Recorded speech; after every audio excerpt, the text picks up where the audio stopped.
Meu caro Dr. Paulo Portas, Presidente do CDS-PP e Vice-Primeiro-Ministro, está a fazer muito eco. Tem de baixar o som para nos podermos ouvir melhor. Acho que assim é capaz de estar melhor. Meus caros amigos, cumprimento também de uma forma muito particular não apenas os dirigentes do CDS-PP e do PSD aqui do distrito de Santarém. Quero também cumprimentar de uma forma especial os nossos candidatos a deputados e, neste caso, as nossas candidatas também, que representam em primeiro lugar quer o PSD, quer o CDS-PP na lista de Santarém e que representam uma aposta não apenas dos dois partidos, mas também da sua abertura à sociedade civil aqui em Santarém. Quero também cumprimentar-vos a todos, porque a razão de ser deste encontro, nesta campanha, a mobilização que vimos sentindo todos os dias a crescer por onde passamos, tem uma justificação. As pessoas sentem o quão é importante a escolha que vamos fazer nestas eleições. E é natural que seja assim. Estas eleições não são mais umas eleições no meio de uma crise política que se tivesse gerado no país. Outros países que enfrentaram problemas parecidos com os nossos mergulharam na crise, mergulharam nos resgates e, como é o caso da Grécia, vão justamente amanhã ter as segundas eleições no mesmo ano para escolher o 6º primeiro-ministro desde que a crise se iniciou. As nossas eleições, felizmente, vão ocorrer na altura normal, no fim do mandato, de um mandato que desde 74, desde que temos democracia, é o primeiro que uma coligação de dois partidos termina oferecendo ao eleitorado o resultado da sua ação.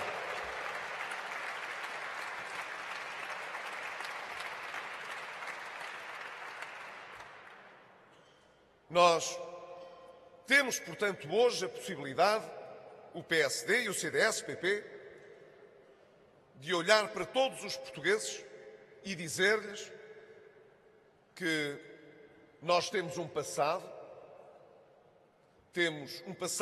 de 4 anos de trabalho ao serviço de Portugal e temos também um presente. Esse presente hoje está à vista de todos e, creio eu, é bastante melhor do que o passado que tivemos de enfrentar. E nós hoje damos a cara por todo o passado que tivemos de enfrentar, mas também damos a cara pelos bons resultados que temos hoje à frente dos nossos olhos em Portugal.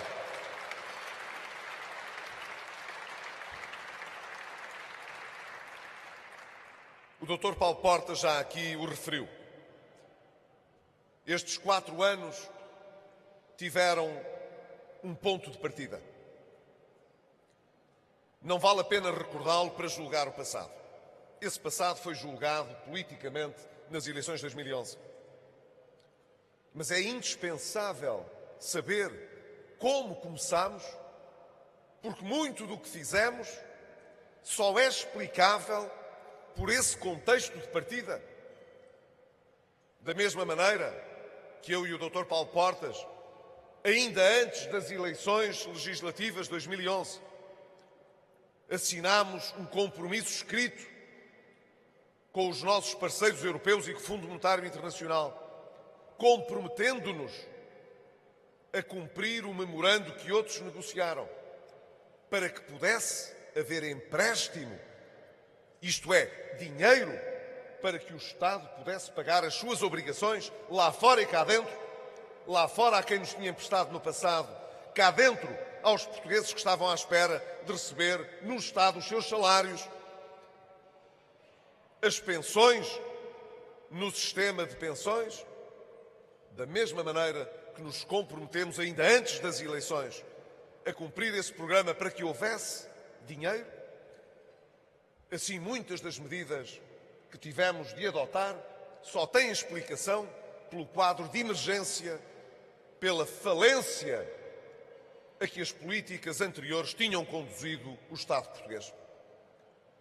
Digo-vos, de experiência feita, esses anos em que começámos a trabalhar, sabendo a crise que estava instalada, sabendo a recessão que íamos enfrentar, porque essa recessão também estava escrita no memorando, nós mal começámos a governar, sabíamos que em 2011 e em 2012 estava prometida uma recessão económica, estava prometido que o PIB nacional iria encolher, que todos iríamos empobrecer nesses 2 anos. Era o que estava previsto. E nós nunca desistimos. Sabíamos que a situação era difícil. Sabíamos mesmo que em 40 anos de democracia nunca tínhamos vivido uma situação tão dramática e tão difícil. Mas estivemos no governo esses anos a enfrentar com os portugueses essas adversidades sem qualquer calculismo.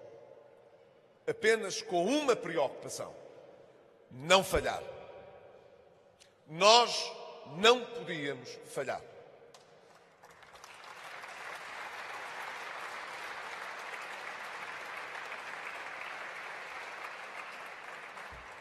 Talvez hoje não tivéssemos de nos explicar tanto por aquilo que tivemos de fazer.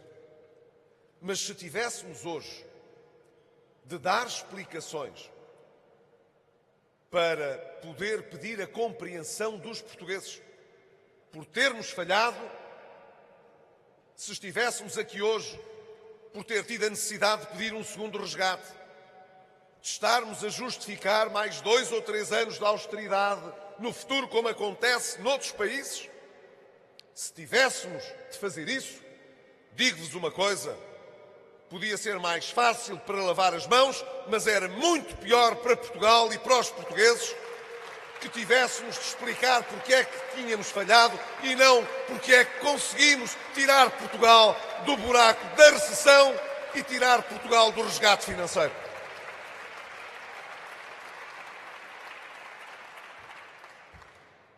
Por isso, nós hoje podemos dizer que o presente que estamos a construir, que construímos com os portugueses, valeu a pena.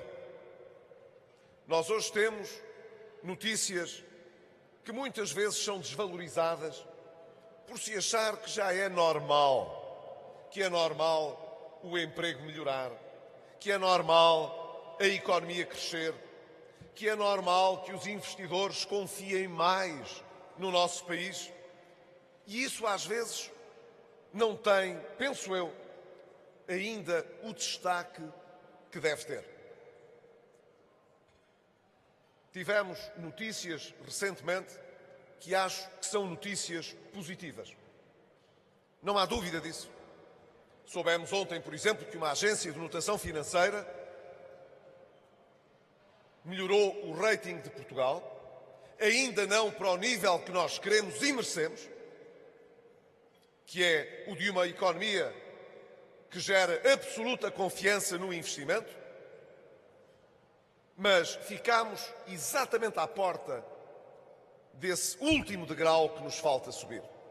E essa agência de notação disse o seguinte: uma vez que as políticas de consolidação orçamental têm sido bem-sucedidas, uma vez que a economia tem vindo a melhorar, se tudo continuar depois das eleições de acordo com este perfil, nós melhoraremos no futuro o rating de Portugal. Portugal deixará de ser visto como lixo de investimento para poder ser um bom investimento. Claro que também alertou para os riscos que podem acontecer depois das eleições de não prosseguirmos este caminho. Mas eu estou convicto que este caminho vai prosseguir e que, portanto, nós vamos mesmo subir o degrau que nos falta e que as outras agências de notação financeira farão como esta e nos colocarão, como deve ser, como merecemos, numa posição de atrair ainda mais investimento. Foi ontem uma boa notícia. Outra boa notícia que tivemos, uma das revistas na área económica mais prestigiadas em todo o mundo, a revista Forbes, publicou o seu índice internacional, sobre os melhores países para investir. E sabem que mais? Quando publicou a lista dos 10 países em que é melhor investir, Portugal está na lista dos 10 países em que se aconselha o investimento. E sabem, nesse top 10, nessa lista das 10 melhores economias para investir, qual é a posição que Portugal ocupa? A primeira posição.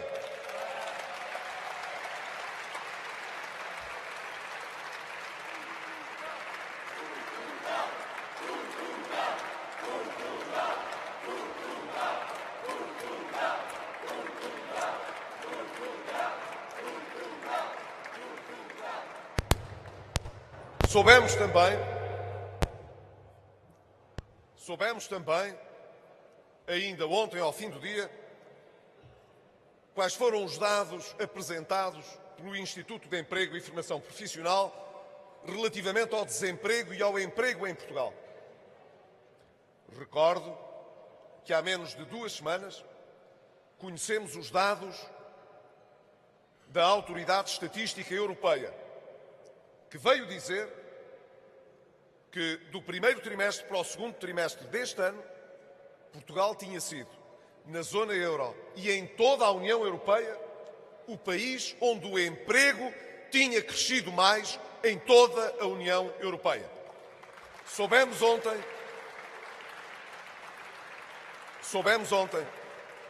através do Instituto de Emprego, que os dados de agosto, comparados com os de agosto há um ano atrás, trouxeram uma queda do desemprego registado nos centros de emprego de 14%. O desemprego registado caiu 14%. Uma coisa importante também, porque às vezes estes números ditos assim não dizem tudo. Caiu também o número de casais desempregados. 12% menos casais desempregados entre agosto do ano passado e agosto deste ano. Tivemos também uma melhoria nas ofertas de emprego que as empresas apresentam nos centros de emprego. Sabem quanto cresceram as ofertas de emprego no espaço de um ano? Querem pensar num número? 30%. Entre agosto do ano passado e agosto deste ano, há mais 30% de ofertas de emprego, quer dizer, de empresas que colocam ofertas de emprego nos centros de emprego. E sabem quanto é que os centros de emprego conseguiram colocar mais no espaço de um ano? Mais 38% de colocações de emprego que estiveram associadas a esta oferta de emprego. Limitei-me a dar 3 boas notícias dos 2 últimos dias. É natural que eu queira sublinhar estas boas notícias, porque eu acho que elas não favorecem nem deixam de favorecer quem está no governo, embora nós nos tivéssemos esforçado muito nestes anos para que estes resultados possam aparecer.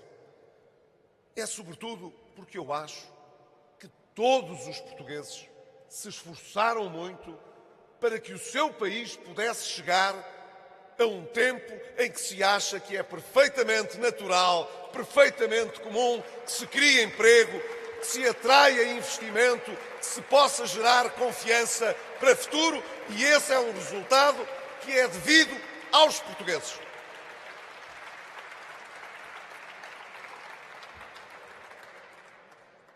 Infelizmente, não posso deixar de o lamentar, estas notícias não merecem nenhum destaque, nem nenhum regozijo da parte daqueles que concorrem contra nós nestas eleições. Digo, apesar de tudo, lamentando esta situação, porque eu não ganharia nem mais um voto, nem menos um voto, pelo facto dos partidos da oposição se mostrarem satisfeitos também com as boas notícias que podem ser dadas aos portugueses.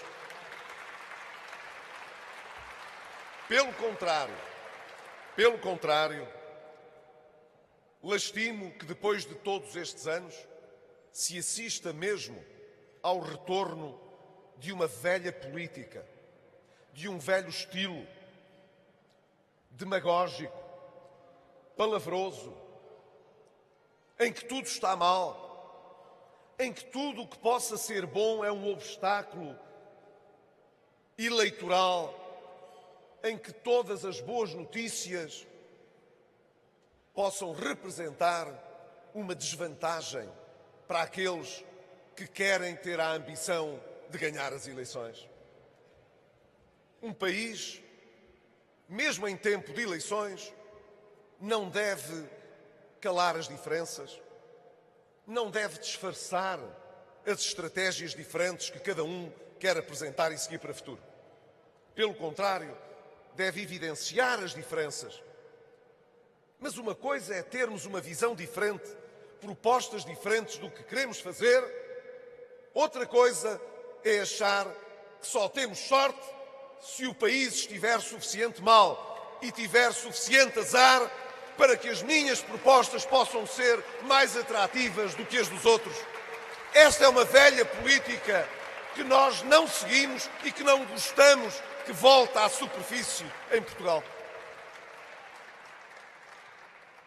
É por isso que nesta fase em que nos aproximamos de escolhas importantes para o futuro, nós nos mantemos com o mesmo perfil que tivemos nestes 4 anos.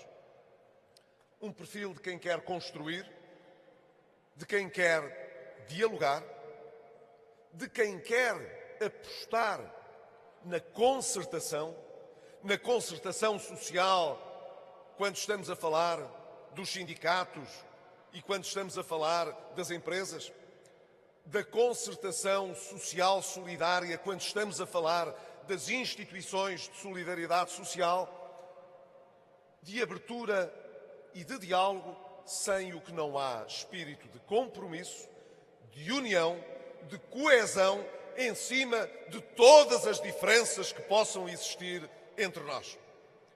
Se quem está dentro de uma associação, de uma instituição e de uma empresa achar que tem de destruir o trabalho bom que se faz para poder substituir quem tem a responsabilidade de gerir, então perdem todos.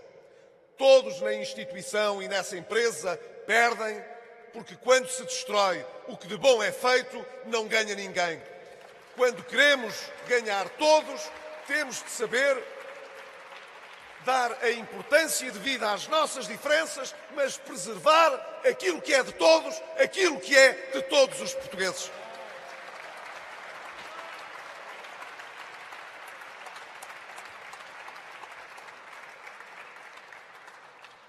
É por isso que não podemos deixar passar em claro certo tipo de comportamentos.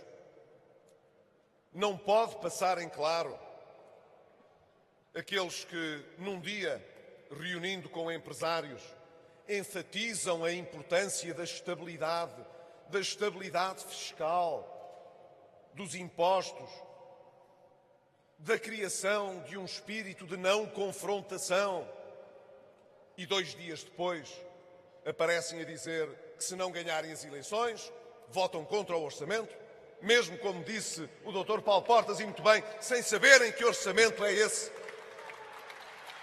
Esta não é uma atitude que se espera de alguém que queira unir o país a partir do lugar de Primeiro-Ministro. Na verdade, quando isto acontece, o que se passa é que nós não estamos a dizer, como neste caso o líder do principal partido da oposição não está a dizer que vai votar contra o orçamento do próximo governo. O que está a prometer é que vai votar contra o país e contra Portugal, a não ser que Portugal o eleja para ser Primeiro-Ministro.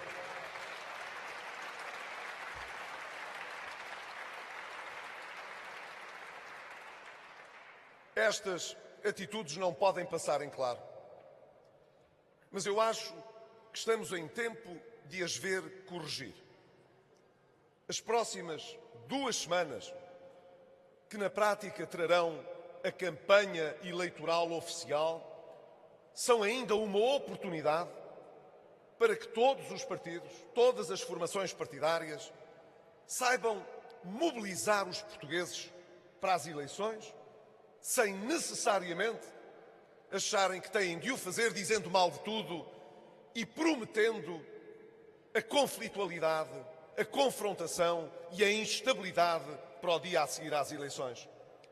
Eu espero que no dia a seguir às eleições, aconteça o que acontecer, nós possamos sentar-nos à volta da mesma mesa para poder acordar reformas que ainda são importantes, a começar na reforma das reformas, que é a reforma da segurança social.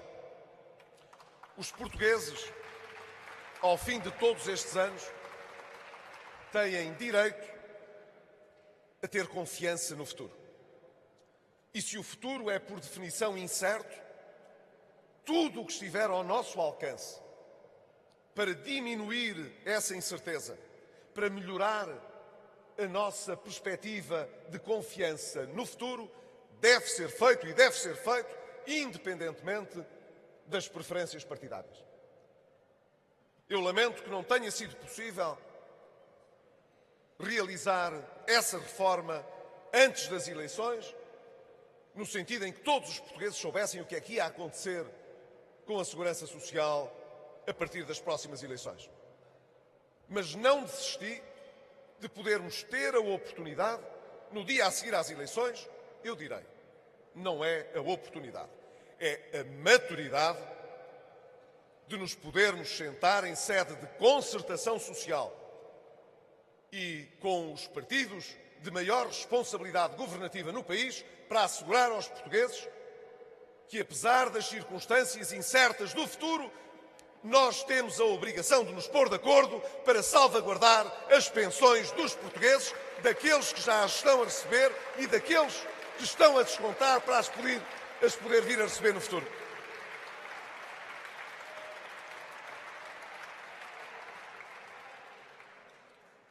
Mas nós temos de ambicionar mais do que isto. Nós hoje já estamos a crescer e já estamos a criar emprego, mas temos de tornar esse emprego um emprego mais qualificado, que possa gerar mais rendimento para as pessoas e, sobretudo, que esse emprego possa chegar, de um modo geral, a todos. Nós sabemos que não é fácil. A economia até pode crescer muito. Nós temos a possibilidade de visitar muitas empresas e sabemos que muitas vezes as empresas podem crescer muito, ter um grande rendimento e não ter necessariamente muito emprego. É mesmo assim. Aqueles que estão mais bem preparados, mais qualificados e que nós queremos que sejam cada vez mais, têm mais possibilidades de chegar ao emprego e de ter um emprego mais bem remunerado. Mas nós temos também muitos mais velhos que ficaram com poucas qualificações As empresas de que faziam parte desapareceram e as novas que estão a ser criadas, e estão a ser criadas cada vez mais novas empresas, não precisam daquelas qualificações, precisam de outras qualificações. Dou-vos um exemplo. Tenho visitado várias empresas na área tecnológica que me dizem mais engenheiros existissem na área da química, na área da informática, na área da eletrónica, e mais empregos seriam preenchidos porque há falta de formação nessas áreas. As empresas precisam de mais gente com essas qualificações, mas nem todas as pessoas têm estas qualificações ou as podem obter rapidamente, sobretudo se tiverem mais de 40 anos, mais de 45 anos. Ora, nós temos de responder também aos problemas desses portugueses que não podem ficar para trás. Desses que não podem ficar para trás porque já têm uma idade mais avançada, mas também de todos aqueles mais jovens que, apesar de terem a escola pública, apesar de terem um Serviço Nacional de Saúde universal, e hoje os jovens portugueses, graças à decisão deste Governo, até aos 18 anos, não pagam taxas moderadoras para aceder à saúde como antes. Apesar disso, são justamente os jovens que vêm de ambientes familiares economicamente mais desfavorecidos aqueles que acabam por ter mais insucesso escolar, às vezes abandono escolar precoce, que quando conseguem ir para o mercado de emprego ficam com os piores empregos e com as piores remunerações quando conseguem chegar ao mercado de emprego. Isto é assim há dezenas de anos em Portugal, não é assim por causa da crise. Nós gastamos muito dinheiro em Portugal em políticas sociais, mas não conseguimos, em 40 anos de democracia, combater adequadamente as desigualdades sociais. E é isso que tem de estar no topo da nossa agenda nos próximos anos.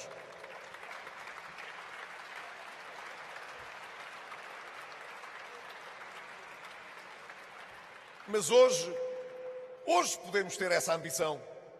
Hoje podemos começar a tratar de outras prioridades importantes que não foram tratadas em muitos anos, porque fizemos o que era preciso para que Portugal hoje possa sonhar em ser um país mais próspero e mais justo socialmente para todos.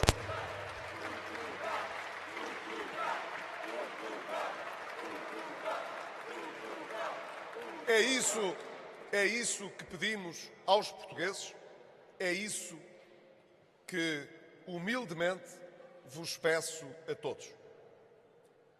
Nós podemos ser, apesar das adversidades e das circunstâncias, podemos ser em grande medida aquilo que quisermos mesmo ser. Não foi por acaso que vencemos o resgate. Vencemos o resgate porque quisemos mesmo vencê-lo. Houve outros que não conseguiram.